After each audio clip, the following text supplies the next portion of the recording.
Hi, everyone. This is Walt from the Business and People podcast. I'm so excited today to have Scott Shipley on the show with us. Now, Scott not only is a 3 times Olympic champion, he dominated at a world level in kayaking and has then transitioned into becoming the CEO and founder of the biggest water park and waterways development company in the world, creating the whitewater course for the London Olympics. He is now a man of vision, and it is a pleasure to welcome Scott Shipley to the show. Scott, thanks for joining us, man. Thanks for having me. I'm very excited. Oh, mate, it's amazing to see your transition from competing at that high level, then, taking your master's degree in engineering into a business field that kind of wrapped all around. How did that all come together?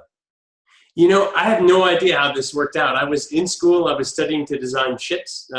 Was going to work in the same field that my father worked in, and an opportunity for a job doing river engineering came up, and I jumped at the chance. And it's kind of taken off from there. I formed my own company, S2O Design and Engineering. We're really focused on people places. And so getting people who wouldn't otherwise be exposed to whitewater out there and active, both at that beginner level, hey, first time in the water, to that elite Olympic level, as in the 2012 Olympic Games. Fantastic, man. And with a surname like Shipley, working in the ship design business would have been, such a natural progression, and I could have seen that coming through. But how did you get into actual kayaking? Like, can you remember your first time on the water? Where did that all start from? I remember it. I loved kayaking from the second I started, which was second grade. My father competed on the national team in 1965, and so he raced in the world championships. I grew up paddling with my family. My brother also did it. We ran rivers all over the Northwest, Seattle area, which is where I grew up, and then sort of took that and put it on steroids when we started chasing down big training opportunities in British Columbia, training with the national team there, and then racing in sort of regional and national and international championships as we grew up. Fantastic, man. Fantastic. And tell me about the day in the life of an Olympic champion, an Olympic athlete, 3 times back-to-back, 3 times silver medal, 5 times national champion, I think. How was your day structured? Like, what was the starting, the ending? How did it all come together in a day?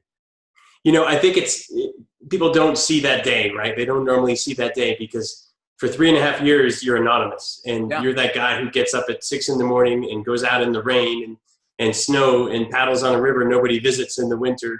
And then, for a few minutes there, you're on primetime TV at the Olympics on a hot sunny day. And so a typical day for us is up early. We would all get out and paddle in the mornings for a couple hours. Usually on whitewater, we would live in places where there was a whitewater park, which back then meant often living overseas. So I lived a long time in Australia, a lot of time in New Zealand, a lot of time in Europe, in the Augsburg area, to prepare for those Olympic Games, which are also held in whitewater parks. We would then recover during the midday, analyze video, work with the coaches on a plan for that second workout, and then get out again in the afternoon. And so wow. We were on the water. We were in wet clothes probably 4.5 hours a day. So wow. So there was a lot of time put in that prep. Which is amazing because that race is 95 seconds. So you're prepping a huge amount of time for a relatively short event. Wow. And I noticed that not a lot of athletes struggle with the kind of the financial side of being a professional athlete before they break through. But I noticed on your resume that you listed as a professional kayaker. So were you able to actually get sponsorship and to be able to fund yourself through that journey? Yes and no. On that early side, when you're trying to get better, I lived in a treehouse. Wow. For 6 months of the year. I lived in a car the other 6 months of the year. Sometimes I had to share the car. There wasn't enough gas money to get around. I can remember coming to races in Colorado from the East Coast and having to make top 3 to have the money to get back to the East Coast. And so, I lived on a nickel and a dime there for a while. Towards the end of my career, because I had mixed this design world with the competitive world, I was a real target for sponsorship. I designed a kayak with Dagger Kayaks. And so they were sponsoring me saying, look, we have this designer and competitor and they're creating better boats for us. And that story worked really well for canoe paddles or kayak paddles, for boats, for gear. And so for me, it was a good way to really get myself out there and raise some money. And the Olympic Committee was really high on the fact that, hey, he's got some world medals going into these Olympics. And so that's somebody we want to support as well. And so towards the end, it was something that I could live on, and more importantly, that I could effectively race on. So I could get to Europe and do those races. Yeah. I could prepare for an Olympic team trials in Spain by going to Spain earlier and things like that. And so it created opportunities I didn't have when I was living on a nickel and a dime. Wow. I love that, where you said, I had to make top 3 just to be able to make it home. There's nothing like that hunger when it just has to be done to push that over the line. As you're coming towards the end of the career, you mentioned that you had that design built in, like you had that design degree. That was part of your world as well.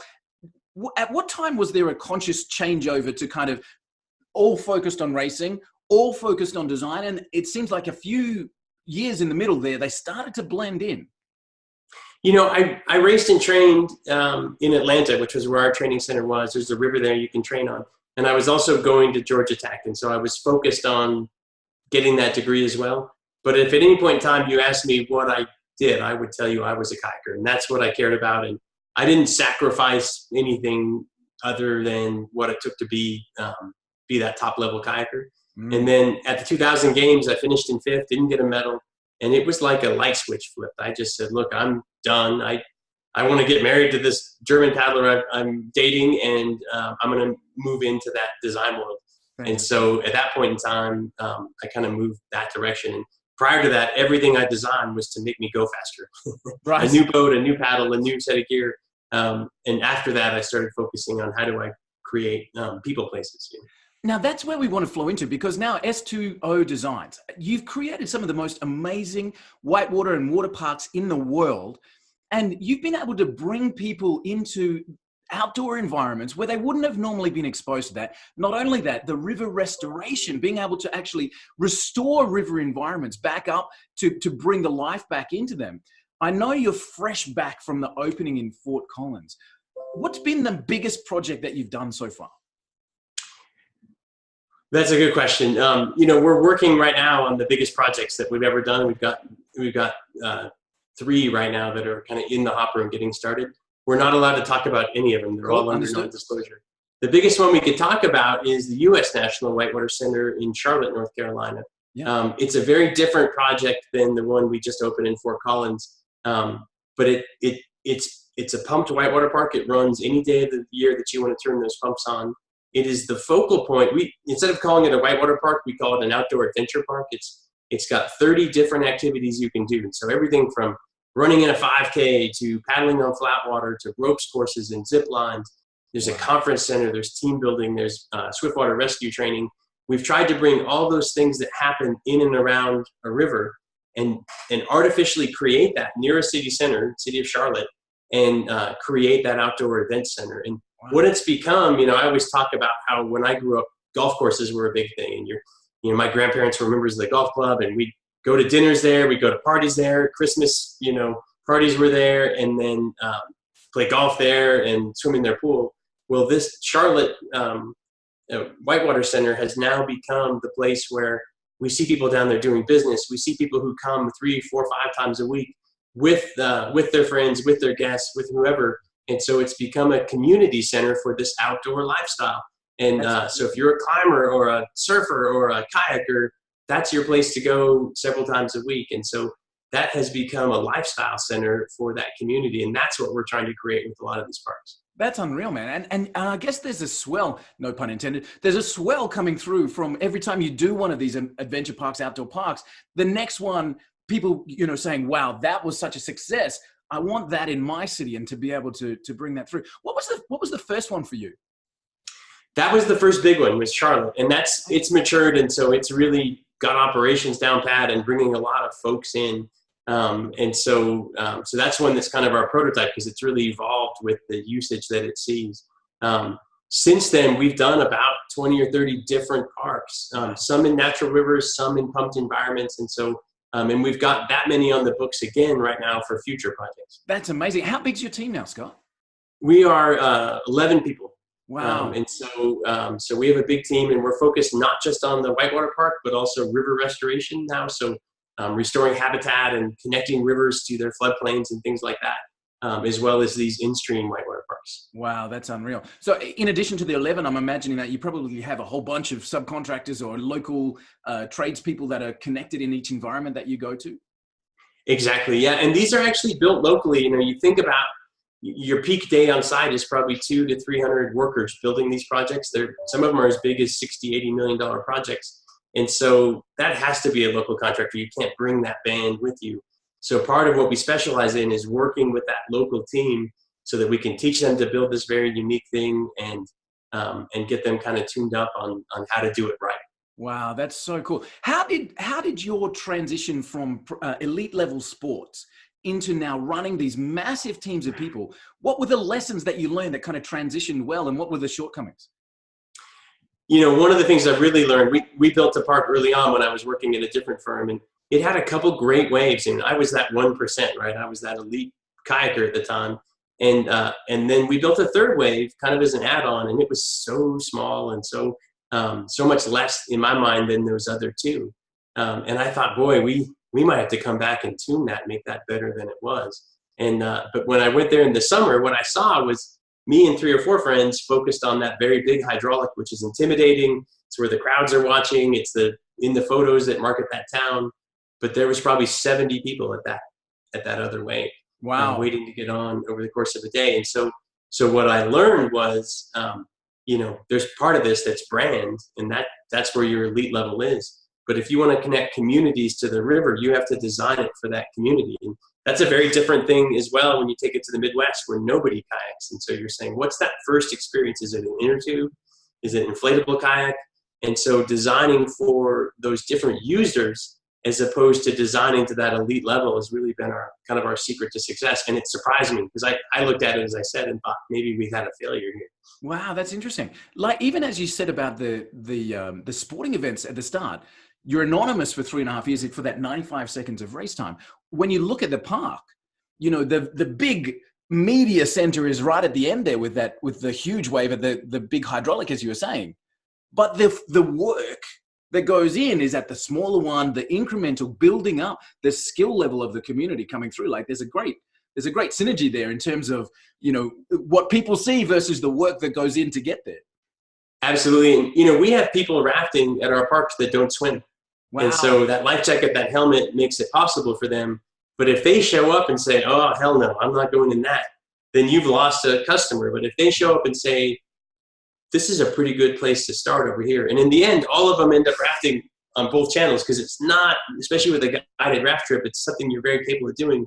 But they all want that low hurdle, that low intimidation thing to start with, and then you work your way up. And that makes sense for other things. I'm new to climbing, right? And I'm not climbing El Cap, right? I watched that on a movie, but I climb a little thing with a pad underneath it and, nice. And a rope on, you know? And so it's how people get into things, and realizing that pathway and understanding that person really makes sense. Wow, cool. I think that's got so many business lessons just in that short analogy, you know, being able to start and target to the marketplace and design your product to the marketplace and then move them through to the bigger event. I think that's got a huge synergy. What were the things that you felt as you came into the business world that you went, whoa, I had no idea that this was going to come across my plate?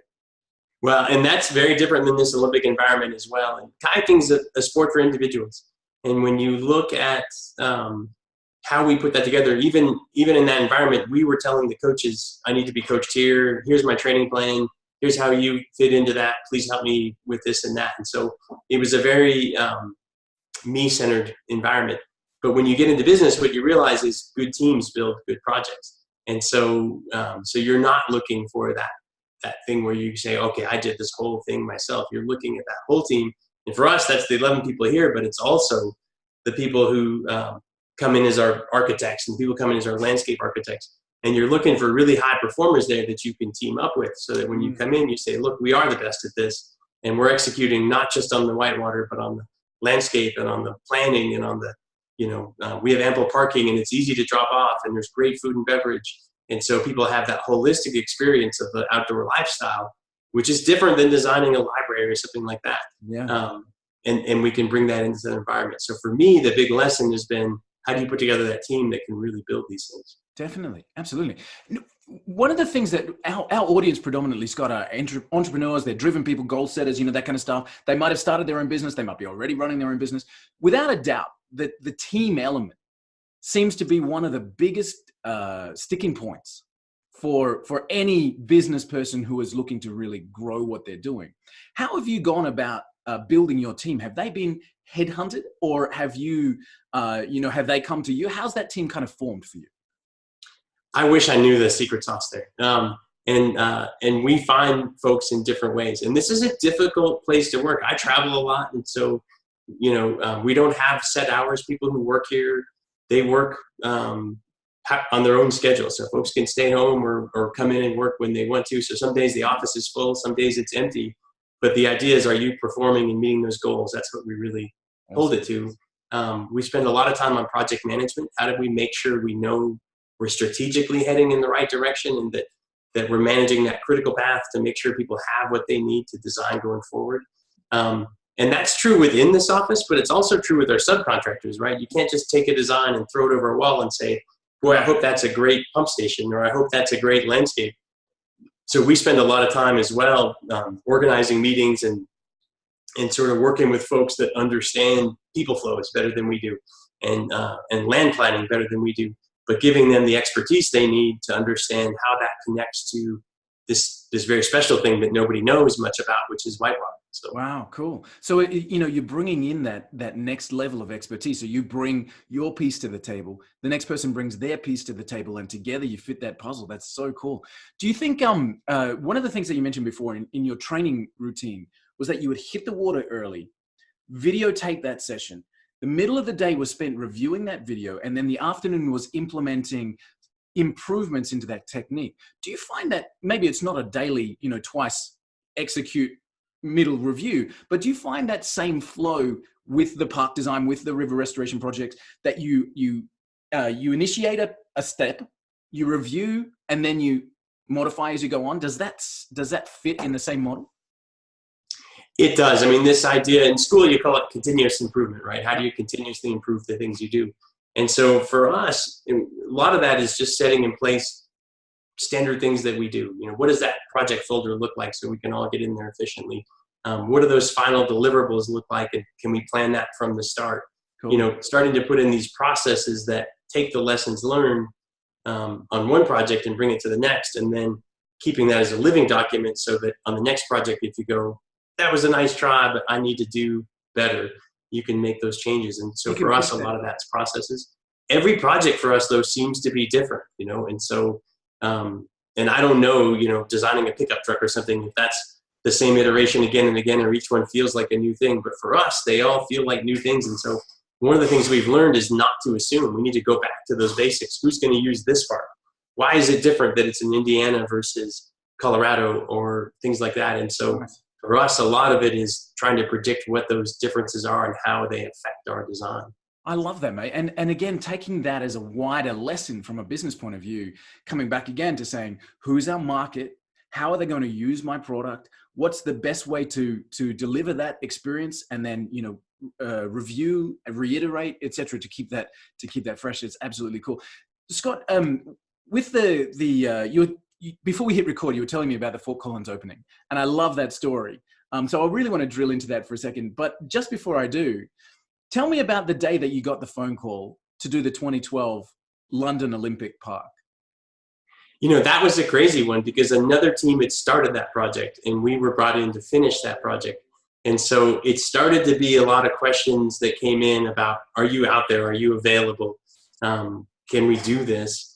And then one way to redo the design or reevaluate the design is to rebid the project as design build. And so we helped a contractor bid the project, saying that we would do the design side, and we won that contract. And so that was amazing for us, partially because we'd agreed to do a lot of that work on spec. We hoped we would get it, but we put a lot of work into that design build proposal. And so it was a relief on several fronts. But for me, because that's my background, it's a very special thing to be involved in an Olympic project.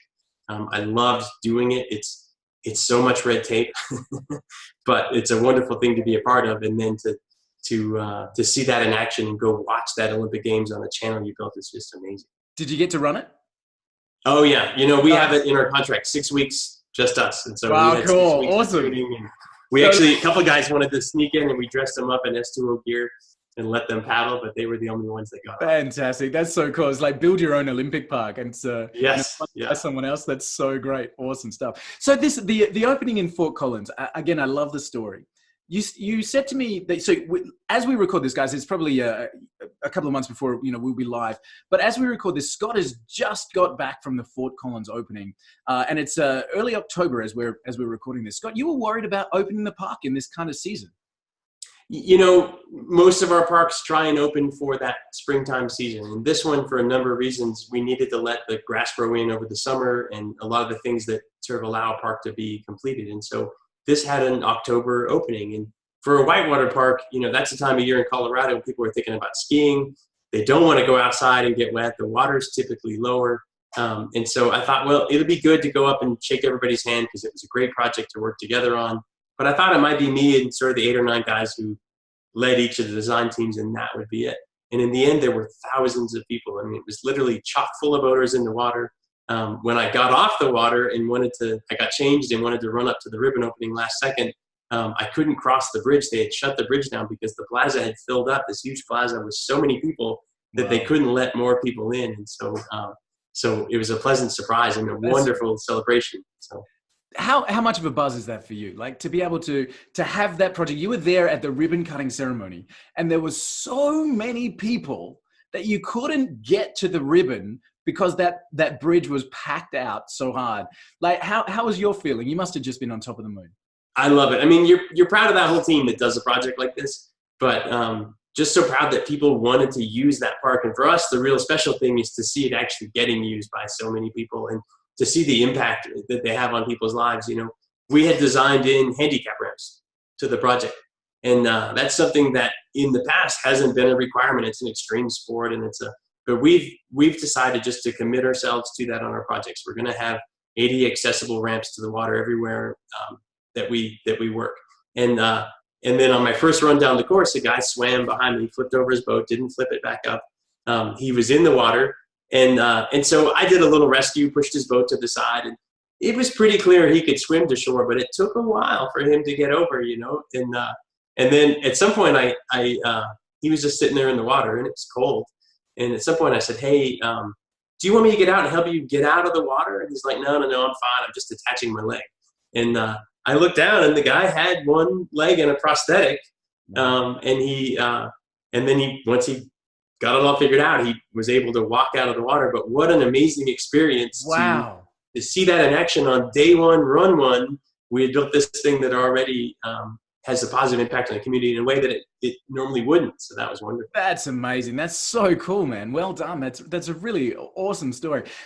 Scott, then moving from the let's say the whitewater park, the adventure parks designing that you've done, and I want to come back to your patent in just a second, but moving away from that into the river restoration, how are those projects different? The goals and objectives are different. When we look at river restoration, we're starting to say, how does a river need to naturally function? And a lot of times it's flood mitigation that you're looking at. How do you protect life and property by using sort of a natural buffer there? And I think all of us have heard a lot about that in recent years. And then as well, how do you connect the fish habitat? There's some riparian species that literally won't cross a trail because they know they'll get eaten if they do. And so how do you get connected riparian habitat up both banks, or at least one bank, so that these species can move up and down the waterway? How do you get that plant life back? And what's the native plant that you want, so you don't have weeds out there that are growing, that are inhibiting that natural habitat? And so for us, we're going in and looking at these from a very holistic standpoint and saying, what's the best thing for the river? And then the sort of special sauce we bring to those is, how do we add recreation into that? And so we'll do a whole river restoration, but we'll create the river access points, and maybe not a traditional whitewater park, but something that allows people to get out and experience that, whether it's in a canoe floating down or the river, or something similar to that. Wow, amazing. Have you had to, hit the books in terms of water biology and ecology and that kind of stuff? Have you had to learn a lot, or did you bring someone in with those skills? It's been a huge learning process for me, but the biggest part of that is bringing in the right people. And so we had those capabilities with regard to modeling flow modeling and design and AutoCAD and all the things it takes to push those things out. But when it came to what kind of plant life goes in there, well, we brought in a specialist biologist. What's the geomorphology? Some of that we have on staff, but some of that we bring in as a specialist who's a specialist in fish habitat or a specialist in sediment transport or things like that, where we can make sure that whatever the problem is that got the project started is effectively addressed through this solution. Wow, so cool. Unreal. And so you've got 20 projects now on the books that you're actively working in. When do you get time to sleep? When do I get time to kayak is the problem. Yeah, right. One of the big problems of this job is as soon as we make whitewater, we go home. And so the big tragedy you don't get to play. Is the last time we get paid to show up is the first time we can go kayaking. Right. Damn it. So you've built this amazing center and they're like, okay, guys, I got to go. Like, I'm off to the next one. And you're looking at the water, you're looking at the runs that you've built going, man, I just want to float down this thing just for a few more days. Now, I know you're heading up to play tomorrow. When we were setting up our appointment, guys, when you're watching this and listening, I've been chasing this interview with Scott for ages because I've been fascinated by the story. And Scott said to me in a reply email, I can do this day, but I can't do tomorrow because I'm off to play. So tomorrow you're off into the mountains. You've got some climbing or kayaking tomorrow. Well, hopefully skiing. Cool. The snow is on its way, but we're headed up to do some mountain biking and climb a 14er. So my kids are really into this mountaineering thing, and so we're doing some of that. And it's near one of the whitewater parks, and so I've been kind of suggesting that to the kids, but they seem to have fallen a bit far from the tree, those kids. Oh, no. Okay. So they go, yeah, sure. That's fine for you, Dad, but we hear enough about it. We just want to hit the trails. Super exactly. Cool. So, Scott, one of the things that I mentioned a few moments ago was that you have a pattern with the park design. You created the rapid blocks, which is a movable rapid system so that you can I kind of dynamically change a park and its runs. How did you go in terms of the patent process? Because I think that's a fascinating thing. Like, what happened there in terms of design, patent, execution, and that's something that you'll own forever? It's a good question. And really the interesting part of that story is how we got started. In London, when we won this design build contract, one of the objectives was it has to be state-of-the-art 10 years in the future. Well, London was 2012. I raced in the 2000 Olympics, and it was a totally different sport. It had become shorter. The boats had become shorter, much more dynamic. And so then the question is, how do we know what the sport will look like 10 years into the future? And we don't. And so what we decided to do was design a channel that could evolve with the sport. Wow. And that meant that instead of having permanent concrete and permanent rocks forming that concrete bed, we wanted to create something where we could move those obstacles and adapt with the channel itself. And so the idea for rapid blocks came up, and the idea was, how do we use an established connection system, which was Unistrut for us. Those Unistrut rails, you buy them off the shelf. Every building in the world has some in it. They're very cheap for what they are, and they're made to fit in concrete. And so once we established that was the connection system, then it was a matter of going in, and we used finite element analysis because we wanted to rotomold the blocks out of the same material that plastic kayaks are made out of, which is the manufacturers that I knew from my days back in designing. So we went back to the Dagger Kayak Company, who I'd made kayaks for, and we work with them and this FEA software to create a stiff enough obstacle that you could put it out there, and robust enough, put it out there in this very erosive, very powerful environment and have it stay. And so that's where the rapid blocks came from. Wow, so cool. Again, I like to take that commentary and look at it from a business lesson. And when you look at that and say, okay, one of the things we needed to do was design our project today to be dynamic enough to be adaptable for what the project might look like in 10 years' time. And from a business perspective, you say, okay, wow, that's an incredible way of thinking. Instead of let's produce something, it's let's produce something that has the ability to be flexible as the world around it changes. I think that's super cool. And it was a wake-up call. My business partner in that, Andy Laird, who's a British engineer, both of us looked at it as a great way to get something adjustable that does the same thing. Yeah. And then when we built London and we started to tune it, and we would just move a single block out of 1,300 blocks, we would move a single block, and it would just completely changed the whitewater in that section of the river. Wow. There was this huge aha moment that not only had we replicated what we needed to replicate, it was something better. Now we could tune the whitewater to exactly what the Olympics wanted, or tune the whitewater to that same course, tune it so it's good for rafting after the Olympics, and they have this legacy operation. And that was our aha moment where we said, look, this has gone from more of the same to something totally amazing. And even we didn't see that coming. That's so cool. And what a dream for a kayaker or for a rafter to be able to have a different run on the heat compared to the final. Like, I know you probably go, no, I want to know the course, but for the people who are at the elite, they go, I need the challenge, right? So I want to see it completely different, and to be able to create that in a set environment, to have a dynamic change amongst it. I think that's super cool, man. Well, and even more amazing is you start to tap the brains of the collective, right? And so, you can move a block with a wrench. It's a 19 millimeter socket, and it moves everything out there. And so you start to get in situations where the coaches or the athletes are saying, hey, let's try something different here. Let's try this, let's try that. And all of a sudden now your system is evolving without you having to do anything and getting better with each generation. Wow. That's never happened before in paddle sports, right? It's people making it better for you. And that's great. Cool. That's amazing. Do you know, Scott, one of the things that you mentioned, I'm so respectful of your time, man, and thank you. I won't take too much more of it, even though I could ask you questions all day.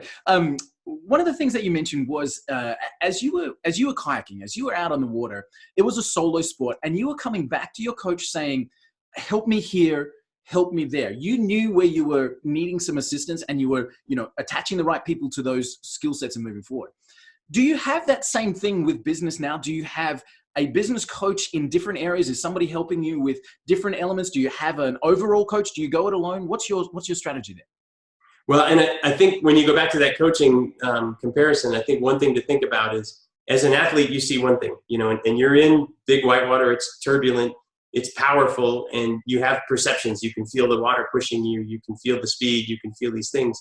Sometimes they fool you, right? Sometimes it feels very fast, but it's actually slow. And what that coach sees is a different perspective. They're on shore. They're looking at you from far away. They see the surroundings that are hidden from you in this sort of environment where you're racing through it. And so they can give you a perspective you don't have. And sometimes you're saying, no way. I mean, no way is he correct or he or she correct, because I felt something different. But then you'll watch that video later and you go, man, that coach was right. They could see something I couldn't see. Or they have the perspective because they don't have the emotions that go along with it that tie you so into this thing and make you see things differently. And so that's a different perspective. And we have a leadership coach we work with. It's good for both myself and the team that I work with. That has been great. But what I also do is there's an old school mafia of paddle sports businesses that are out there, and all of them are people I either paddled with or worked with in the past. And so I often find myself calling up these folks, Joe Pullian, who started the Dagger Kayak Company, or Eugene Buchanan, who ran a paddle sports magazine, expert in marketing. And you're saying to these people, hey, I need your advice on this thing that you're a specialist at. And by having that quasi board of directors, you can get some great advice from people who've been down that road. They aren't emotionally involved, and they've solved the problems you've solved, presumably, in the past. And so there's been some great advice there. Man, I think, like, for anybody that's listening, just rewind 60 seconds and listen to that again, because I think that's super cool. Looking at you said a quasi board of directors, but like a mastermind of talented people that you can.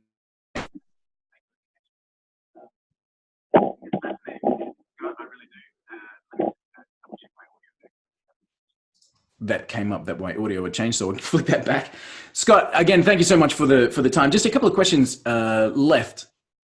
Let me see. Have you got my sound back again, Scott? Yeah, I do. Thanks. Yeah, I had a message pop up there. I don't know what happened there. So you were talking about advice from this quasi board of directors. Tell me something. If you had the opportunity to give yourself advice 20 years ago, knowing what you know now about business, about S2O designs, about how things have played out, what advice would you give yourself 20 years ago to make that journey more accessible, to make it better? To what would you do differently if you had that time again? I don't know the answer to that. And I ran into this. We started a second company here that does ecology out of the same office, and I'm business partners with Heather Houston, who's an expert in that field. And when we started her company up in our office, I said, well, look, I've only done it once. I don't know much. And She said, oh, you've got all this experience. And I said, no. I mean, one time, and I kind of just winged it. But then I found as we went through it, I was constantly giving advice. Well, here's how you want to do your website. Here's how you want to do. And, you know, especially when you start and you're working on a real budget, what you're looking at is what's the cheapest way to do this? Can I build my own website? Can I build my own? And what you learn later is there's places to save money and places where you're really effective. And in those effective places, you need professional help that's going to really leverage that. Your website needs to be amazing. So I don't know what advice I would give to young Scott Shipley, but I do know that I wish I'd reached out more along the way and just said, look, help me set this up, help me get going. The other thing I'll say is building that team around you is important, and having the right team and the right people who help you move the projects forward and help that team move the projects forward has been very important. And so finding those people and grabbing onto that has been a key part of this. Wow. Again, man, I think like the lesson encapsulated there, kayaking may be a solo sport, but there's still a team of people that can advise on the different things from a different perspective because they have the expertise from shore. And we take that into a business world and we say, you know what, entrepreneurialism is a solo sport. It's what we do when we wake up and we get into that groove. But assembling that team, that group of experts, that person who has the onshore perspective can steer the company and the direction in such a powerful way. And if that's the lesson that we're getting from this interview with yourself, Scott, I'm super grateful for it, and I really appreciate it, man. I'll tell you what, I wish I could go back to that kayaker Scott Shipley and teach him that. Right. Okay. There were so many people that went by the wayside that you realize now would have been a great part of that team that we could have built. But I was so focused on I'm the lone wolf on this. And you realize that team environment, especially in sports, even in individual sport, brings so much more to your ability to succeed. And I wish I'd known that way back then. Wow, that's an interesting one, because I think we feel like sometimes as we're going through whatever it is that we're going through, we're so head down. We're so focused on, I need to get this done. Somebody comes by and says, hey, how about this? And you're like, don't talk to me. Like, I'm just, and to take that and say, hang on a second, just pause. Because that person from the shore perspective may just give you a tiny little twist that could change the whole direction of where you're going. That's super cool, man. Super valuable. Scott, have you were talking about lessons learned and that kind of stuff. Have there been any media, any podcasts, books, videos that you've tapped into in the business sense that's helped you along the way? Anything that you would say to somebody getting started, hey, read this book, this will really help you? I need to do more of that. I come in early, I leave late, and I haven't done a lot of that. And recently working with a leadership coach, he's like, here's the things you need to be investing time in right now. And so I need to do more of that. I have a friend who's actually a gold medalist that was a teammate in '92. He won those Olympics, and he does a little leadership podcast, Joe Jacoby. I think it's called Morning Cup of Joe or something like that. And so for me, that's been a really positive influence, just to think about life in context, Very cool. Because part of what you're doing is building a company, but part of what you're doing is living a life. Yeah, and so balancing those two can be very important. Super cool. Scott, again, I'm going to let you go and hit the slopes and hopefully get some snow tomorrow when you get up there. What's next for you? You've got these 20 projects. What are the goals that you're setting them, and where will we see S2O Designs, in the future? What are the horizons? Our huge goal right now is getting more people out living these healthy, active outdoor lifestyles. And so we're really expanding what we do outside that river corridor, because we want to get people recreating and active, which I think our community needs right now, in the way they want to. It doesn't have to be a boat. We just want them moving and having fun and putting down their iPads and putting away the Nintendo and getting after it. And so our next big projects are going to be really focused on that. How do we create the link between the elite sport and the everyday person, and how do we create that best day out? Super cool, man. Super cool. Scott Shipley, the man in the boat by himself, building a community and a team as he rapids down the river. Thank you so much for your time, man. I've really been inspired by your lessons, and as you've talked it through. I wish you all the very best of success. I'm super, super thrilled for the park designs that you have coming through, and that element back into community. Again, man, thank you so much for your time. I wish you all the very best. I appreciate it. Hey, let's reconnect when we get one of these new ones open, and we'll get you on the water. Hey, that'd be awesome, man. I'd love to do it. Thanks again, Scott. Appreciate it, man. Thank you. Talk to you later.